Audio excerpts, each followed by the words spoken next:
Kasaysayan na ang huhusga sa legasiya ni late Chief Presidential Legal Counsel Juan Ponce Enrile. Ayon sa isang UP professor, matalino talaga si Manong Johnny pero marami raw ang kumukwestiyon sa kanyang moralidad. Narito ang Agenda Weekend Report ni Ivy Reyes. He's a political butterfly. Kung saan tingin niya magigain siya ng power at makakasurvive siya, doon siya pupunta. Pero kung tatanungin mo ako kung meron siyang political ideology to be specific, wala. Ang ideology niya ay mag-survive politically. Ganito ilarawan ng political analyst na si Lester Balmatero ang mahabang political career ni dating Chief Presidential Legal Counsel Juan Ponce Enrile. Dubbed one of the architects of martial law, complex and contested ang legasiya ni Enrile. Una, dahil totoong matalino itong abogado. Top 11 sa 1954 bar exams ang dating Senate President. Isa rin siya sa mga nakakuha ng pinakamataas na exam results sa kasaysayan nang makakuha ng perfect score sa commercial law at magtala ng 91.72% na overall rating noong 1954. Ikalawa, respetado siya ng mga senador. At ikatlo, sa tagal ni Enrile bilang politiko, pinapakinggan daw talaga ito dahil na rin sa alam niya ang pasikot-sikot sa politika ng Pilipinas. Ayon kay Balmatero, walang kwestiyon sa pagiging intelektual ni Enrile. Pero kung ano ang ganda ng academic and legal background ni Enrile, kabaligtaran daw nito ang moral na implikasyon ng mga desisyon ni Enrile bilang dating defense minister sa ilalim ni Ferdinand E. Marcos. Kaya nga sabi ko, Juan Ponce Enrile will be judged by history. But one thing is for sure, he's very brilliant. Pero the moral component, it's a different issue. Malaki, no?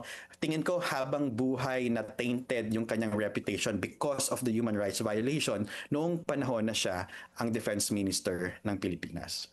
Sa isang martial law documentary ng BBC at ni dating Justice Secretary Jose Jocno, bida ang kwento ng 8-year-old survivor na si Marela Yanay ng Sagod Massacre noong 1981. Ilang taon lang bago bumaligtad si Enrile kay Marcos Sr. Kamsan mga anak ang bagaw. Tapos mamutang man si nanay nabutang kan Jumar Karuyag kay nagtangis. Tapos strapingong kami, tumba na lang kami nga tulo. Tapos ako nakakararay ang sinusugaran sa kaniya kamot. Igo di kan si Jumar ang lawas, di ba? Tapos asugaron ko anak ulo, puro sila dugo. Astan utok na kade, ang kananay utok sa nakulo. Tapos nagtinangis nga. Mula sa witness statements ng mga survivor at lokal na madre ng Sagod, Northern Samar, 45 tao, kabilang ang ilang mga bata, ang binasakir ng tinaguriang The Lost Command.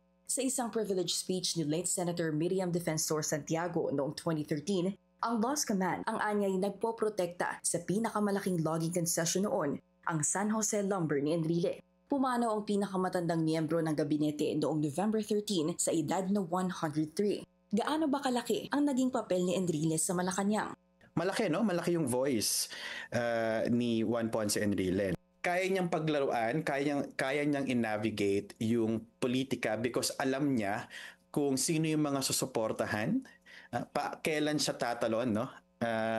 Kailan magbabago kung kanino siya magsaside, no? Dagdag ng analyst, sa ngayon, tila mahihirapan humanap si Pangulong Bongbong Marcos ng kapalit ni Enrile. At sa pagharap ng Marcos Jr. administration sa tinaguriang pinakamalaking korupsyon sa bansa, sino kaya ang susunod sa yapak ni Enrile? Para sa Agenda Weekend, Ivy Reyes, Bilinar News Channel.